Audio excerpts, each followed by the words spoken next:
Before you give the intro to us, let's do something we've never done before and just invite Joanna Page to just carry on telling that story about once you've had, go on. Oh, yeah, once you've had a baby, and you know those couple of weeks afterwards, you know, when you're like dealing with all of it, and then you come out after about 2 weeks, and suddenly it's like, boom, you're really, really broody again. Right. And I would definitely, if I'd started 10 years earlier having them, I would have gone, yes, okay, let's go for the 5th one now. But that's why I had, hello everybody, and that's why I had my tubes tied. There you go. That's a lovely morning for you. Yeah, this is how we started.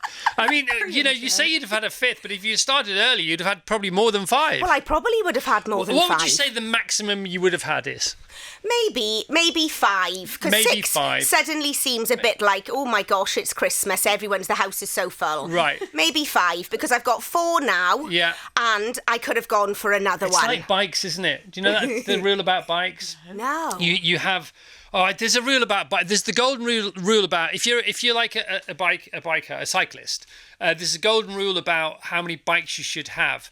And it's or admit to having, and it's one more than you do, but one less than it would take for your wife to divorce you, or something like that. That's if you're a bloke. And it seems like you should admit to 3 bikes, but you should have 5. Something like that. Mountain, normal cycling, and then a fun one. So, say you had 5 kids. Yes. Would we now be having a conversation about you having 6 kids? Probably. That's the thing. Yeah, but now all I can have is like another dog or another guinea pig or like a sheep or something. Oh, but by the way, this is the interview writing itself because you love wildlife. We want to talk to you about wildlife, your show, everything to do with that. Pup Aid.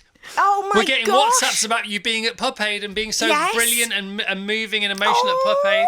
Where do we go with all this? There's so much to talk about. What are we going to do? Where are we going to start? We're going to start with your intro, which usually happens before anybody talks. Tilly, over to you. Our next guest has been like a coach on our tellies for the past 17 years, and now she's swapping Barry Island for bookshelves. Her memoir, Lush, is out this Thursday, so let's say Shemai. And welcome to the centre stage, it's Joanna Page! Oh, Joanna! Borada! All right, Borada. Okay, so good morning to Eva and to Kit and to Noah. We got to know, you got to know her. Yes. And Bo. Yes. We got a Boo. Have you got a boo? What if they're the same children? Oh my gosh. Are we like on parallel universes? Yes. We should have been married. 4 all. It's 4 all. So you've got 4? 4. Yeah, we have 5. So I have a daughter as well. But, what are the ages of yours now? 37, 38, 16, 13, and the twins were 7 on Friday. So we're not in the thick of it like you are. But yeah, you're starting to come out of it a bit now, aren't you? To be honest, and it feels like that. Does it? Are you starting to reclaim yourself? Just a little bit. Yeah, it's interesting. The weekend was interesting because it was the first time when we've had all our children have been able to party themselves, even at the age of 7. So we were there, we were attending, we were being responsible, but they were sort of sorting it out themselves. Yes. But your youngest is 3. I've got 3, 8, oh my God. 10, and 12, nearly 13. All right, just as you planned it. Yeah. Yeah. Well, we planned for 4. I'm an only child. And so I was like, if we have 1, you're lucky, I don't know how many we're going to get. But James, my husband, is one of 4. Right. So he was like, right, we're going to go for 4. And then we had 2. And he said, right, that's our lot. We can't cope with it emotionally, mentally, financially. It's going to ruin us. And so, so after 3, it was just like, nope, that is it. That's the end. And you in your book, you talk about you're the only child and then you got an only child syndrome. You didn't know you had it until your cousin started popping around. Yes. Yeah, no, that's mine. No, guys, step away. Yeah. This is all my stuff. Until I met my husband, and he told me that this is what only children are like. Yeah. And I do kind of recognise it in myself now. Whereas, I really look after everything, and I don't I like my own company, and I don't really like anybody playing with my stuff, even now as an adult. And it freaked me out when fingers out, guys. It freaked me out when I first had children. Because I didn't realise how much siblings fight. That I'll be in the house and it's really loud and they're physically fighting and they're arguing and then they'll just drop it like that and just carry on as normal. Well, we've got 12 between us because you're one of 4. Yeah, I'm one of 4 as well. Yeah. Okay, so you can speak to this conversation from the point of view of one of the children. Yeah. Well, is it nice? I mean, I always wanted more and more siblings. To me, I never could have had enough siblings. We're 3 girls and a boy, so there's less physical fighting, more verbal. Yeah, and the next gen has just started because you're an auntie for the first time, aren't you? Yes, so my niece is that's lovely. 10 months old. Yeah. So, yeah. So the next sort of harvest has begun, hasn't it? The crop rotation is... We've had a fallow period. And we're up and we're running and we're off again. Well, I find girls a lot harder to deal with than boys. Right. Because boys are very much like dogs. You know, you take them out, you walk them, wear them out, bring them back in, keep them entertained, you know, for a bit. Like, you know, give them food and water them, and that's basically it. But the manipulation... How do you figure us out so easily? We're so complicated. Yeah. But the manipulation sometimes with the girls and how, you know, they can keep things going. And also you're a girl. Yes. So you know what's going on. I know what's going on. Yeah. I know the way that they play things and how they hold on to stuff. So, yeah. It's really nodding sagely away. True. Yeah. So, look, here we are, September 22nd. Happy Monday to you. This time last year, what were you doing? I don't know. What was I doing? I think you may have been making the last ever Gavin and Stacey. Is this when we started? I think so, yeah. Oh, my gosh. I remember talking to James about it, and he was like, first, do you remember when they posted the script, Ruth and James? Yes, because I was terrified. That morning... That was around this time. It was. We'd been keeping it a secret for a very, very long time. And then I remember waking up in the morning, and Ruth had left me a message very early in the morning saying, we're going to go live with it at about, 8:30, so feel free to post anything you want. But I thought I was still dreaming. So when I took, lifted their photo and I was going to put it on my Instagram, I had to double check everything to go, is this a dream, or can I actually post this, or am I going to be the one that posts it and it was all a dream and I'm revealing it and then I'm going to get fired and this is horrific. Imagine if Ruth and James pranked you, that'd be hilarious. Which they are known to do, aren't they? Oh my gosh, yeah. Well, if you're in a scene with James Corden, that's always an utter treat, because when he's got a glint in his eye, there was one particular scene we did when we're all getting ready for the wedding. And it's the wedding, when he's married. See, look, even talking about it now makes me frightened. Because I want to say when he's marrying Sonia, but I'm still scared about saying those words in case I reveal stuff. It's all right. But it's when we're all sitting around the breakfast table in Pam and Mix, and he comes in and we say, oh my gosh, you look really good, and I've got my curlers in. And I was coming down with a bit of an illness, so I was feeling very vulnerable. And he looked at me with a glint in his eye, and I couldn't get my words out. And then I started getting into this hysteria, and every time he'd walk in and look at me, I'd just be in fits of giggles. It's very difficult acting with him and Rob Brydon. Yeah. Was that windy eye? My wife said at the weekend, she said, oh, you got windy eye. Oh. Windy eye is when your eyes start to water because you're getting older. Apparently.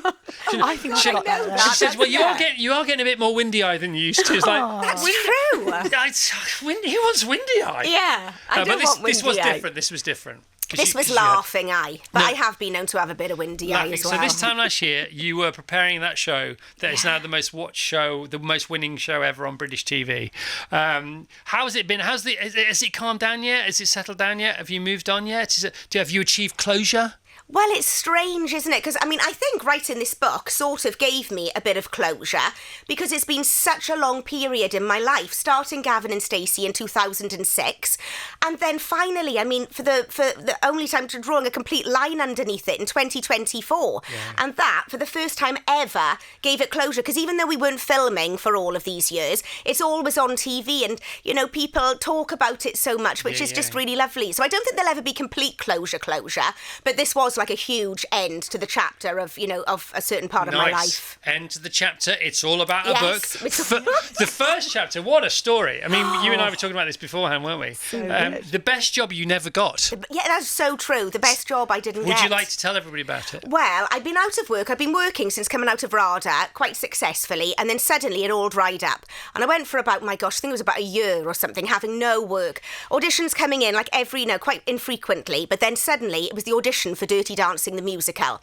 I auditioned for the part of Lisa, the sexy sister, but they called me back for the part of Baby, and I got all the way down to the last 3 girls. And I was just like, I'm born to play this role. Every girl growing up has dreamt about being Patrick Swayze's Baby. It was like, and so I finally got to the last audition. in Pineapple Dance Studios, where I was completely seduced by all the dancers. Not like literally and physically seduced, metaphorically seduced, but it was just amazing in there with all the leg warmers, and it was so vibrant and it was fab. And I got all the I wanted it so badly. And also I thought, you know what? I'm born to play this role. This is me. I've put everything into it, and my gosh, I want this so bad. And, you know, in the first chapter it says everything that happened, and then I came out after reading with the man who was going to play Johnny. So close, weren't you? I was so close. And then I came out, and within about a couple of seconds, the casting director said, "Thank you very much, Joe, you can go now." And they just drop you, they just don't like let that. You down lightly, do they, at all? They don't. And normally I'm really, really strong, but this time I'd had enough. And I remember keeping a smile on my face, just going, keep it together. So I was like, good luck, everybody. I hope it all goes well. Bye. And I walked out. I went straight across the road to the Savoy. I couldn't stop crying. I was covered in chocolate because I'd smeared it down my top. And I walked in sobbing. And because I thought, I'm not going back home. I never want to go back home. I can't take this anymore. I just don't want to be an actress anymore. And walked in, shoved my credit card over, and I must have looked a right state.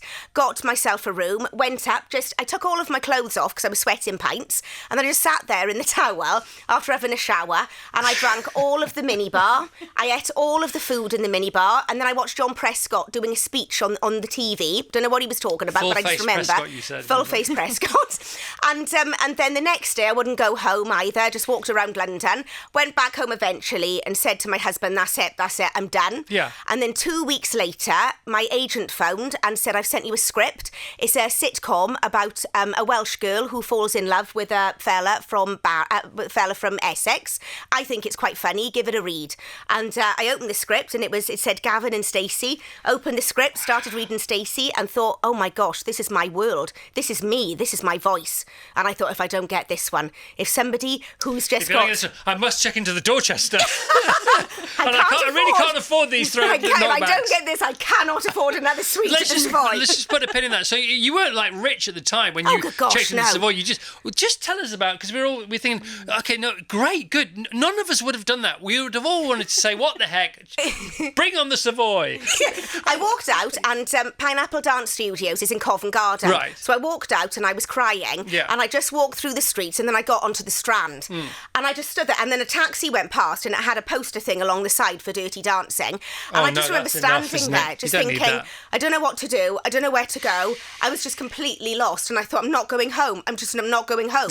And directly opposite me was the Savoy, and I thought, stuff it. You know what? Yeah. Stuff it. And it looks like it's in a film. That entrance looks like it's in a film. Beautiful. So you just went, I love the fact. I walked across the road. Did you have the money in your account? I know it's a credit card, but could you cover the money? Not really. And my husband was like, why did you go to the Savoy? Why didn't you just come home? By the way, why don't you take me with you? I've been giving you a You back booked for a massage. double room. And the staff were really nice, didn't they? Staff send you something They were gorgeous. I went in. Because they knew you were upset about something? Well, yeah, I went in and I was sobbing, and then I paid, and then they took me into the lift, and I was going up with... And it was the somebody in the lift, like the concierge person in the lift, and I was sobbing, just going, I'm really sorry, I'm an actress and I've just lost out on a part and I can't take it anymore. And he was like, it's okay, you're going to be all right. And then he took me to the room. I went in, and when the door shut, and I thought, oh my gosh, I'm on my own, I can really let it out now and let it rip.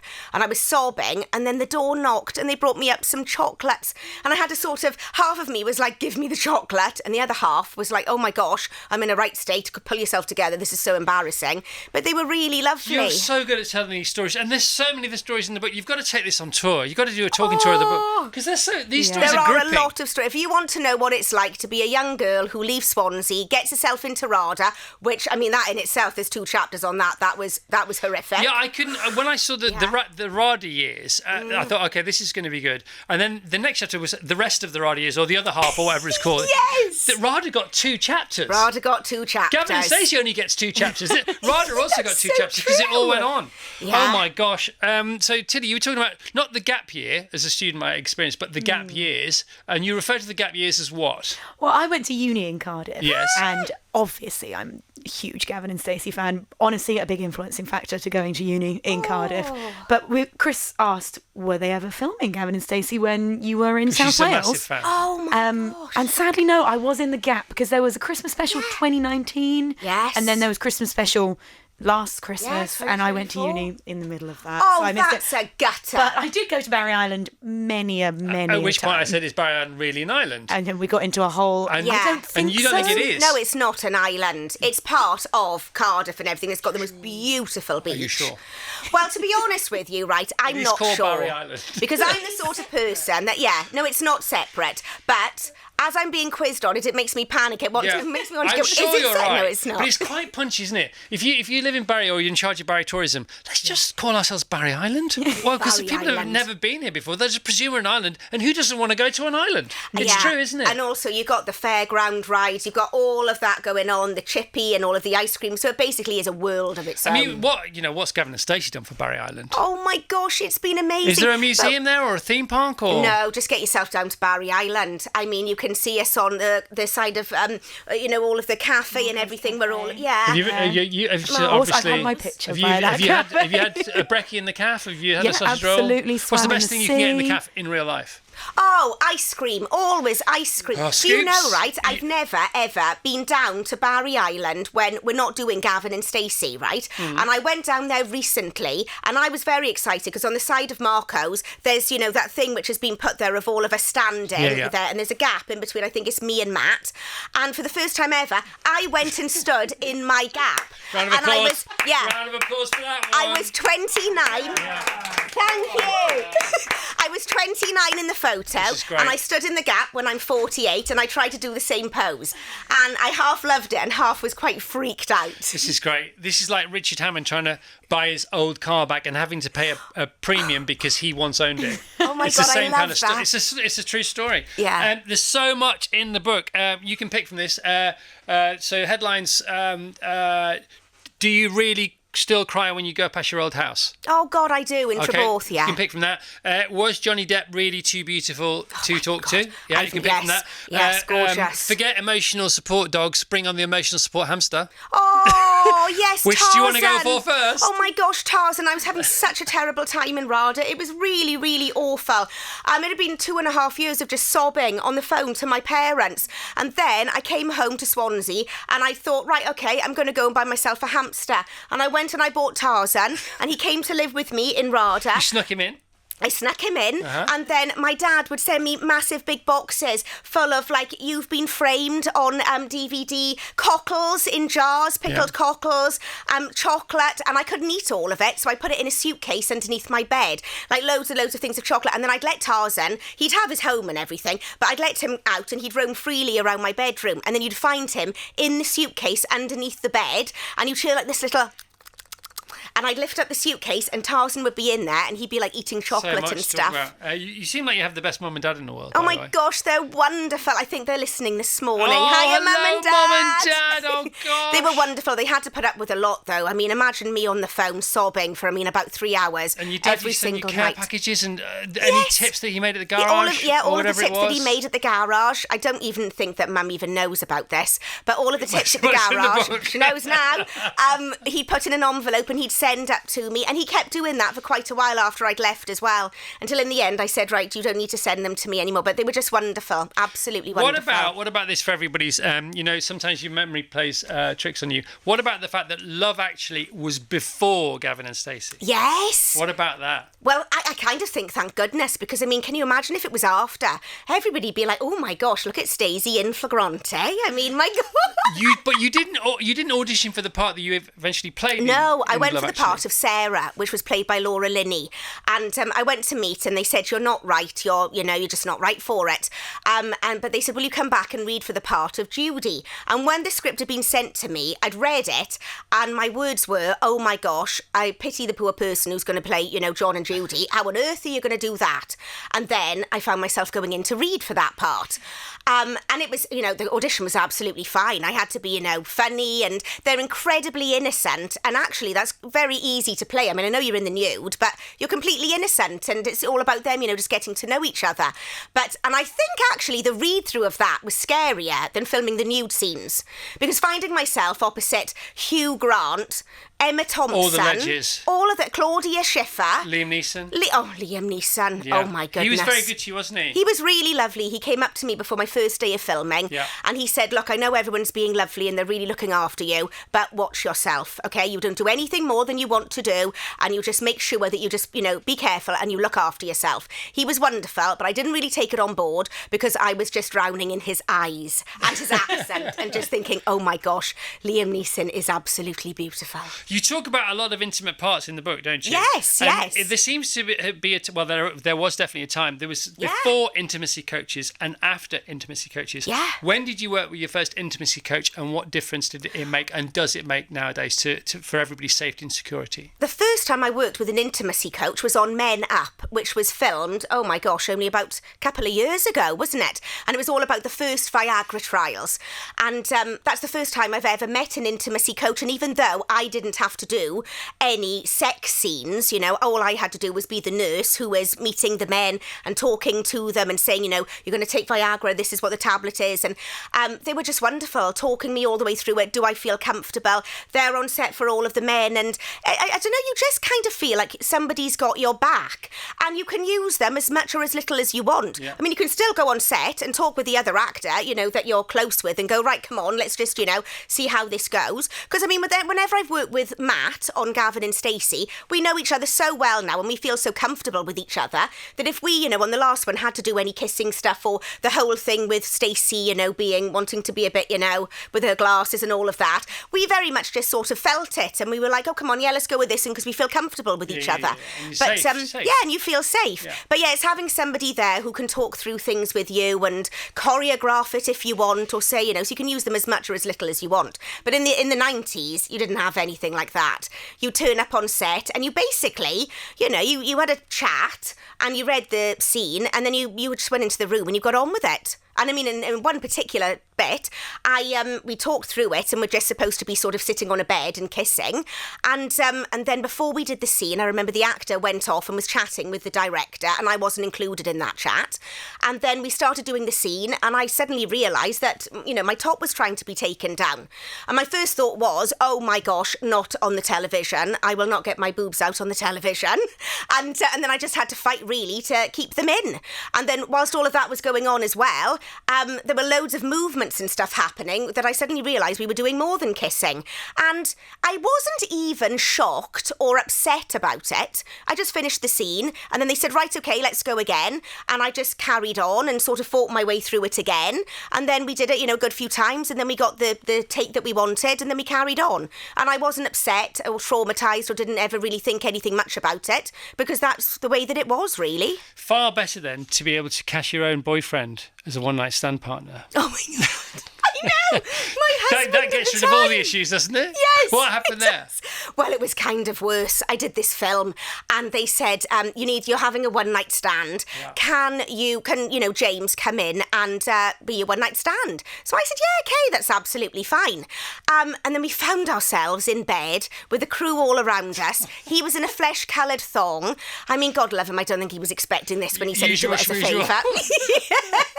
A flesh-coloured thong, and I have to get out of bed and go off, and walk out. And then he has to chase me down the corridor as I'm chucking him out.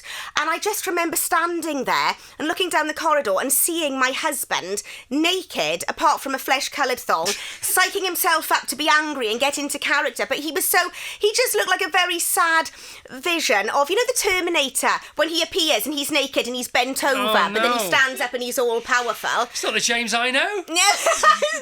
He was just like, he was bent over but looked very weak and very scared. And then they went action, and I just remember him running towards me, this flesh-coloured thong, and then me chucking him out. And it was that crossover between real life and the acting world, and sort of looking at him and thinking, oh, this is ridiculous. Didn't you panto with him though? Yes, we did panto. Was that Oh, was that better? It was better because he had his clothes on.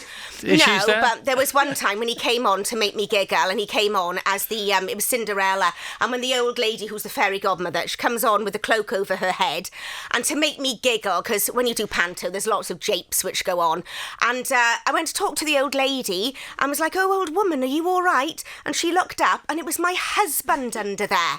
And we had a raucous time on that, working with Gareth Gates as Prince Charming, and trying not to giggle. And that was at the beginning of your Gavin and Stacey fame. Yes, it was. I did Gavin and Stacey and then went and did that. So many things, so many funny things here. Once you realised you were going to be famous, you said, right, I want to be Felicity Kendall famous. Yes, I did. I remember there was a review, I've read the book. What does that mean for people who haven't? Oh, well, there was a review on Newsnight and... they said that, oh, yes, the show is great and it's all very sweet and very nice, but, you know, they're very much like Felicity Kendall and Richard Bryars. And I thought, you know what? I absolutely love that. I love Felicity Kendall. She was wonderful in The Good Life. I want to wear dungarees. I want to look like her. And, most importantly, I would love to have her hair. So if I'm going to be the Felicity Kendall, I'd absolutely love that, to be perfectly honest. And you are sort of on, because you are sort of living the good life now as well, aren't you? Well, I am now, because I think I've had a good old career. I've been to Prague. I've made films with Johnny Depp. I've done all sorts of theatre. I've done filming. You know, we've had the most amazing time on Gavin and Stacey. But I'm actually loving being a mum of 4, being at home. I mean, I'm out working out and about. This is a pre-round of applause. You'll get a big one at the end. But this is so good. But I'm loving being with my 4 children, my husband, our 4 guinea pigs, and our 2 dogs. Your writing protocol had to sort of fit around that. They can smell me, the children. Where did you go again to write? You went somewhere. I go into car parks. First of all, I had to leave the house. Joanna Page writing her autobiography. It's fine. But she's been there for ages and she hasn't paid.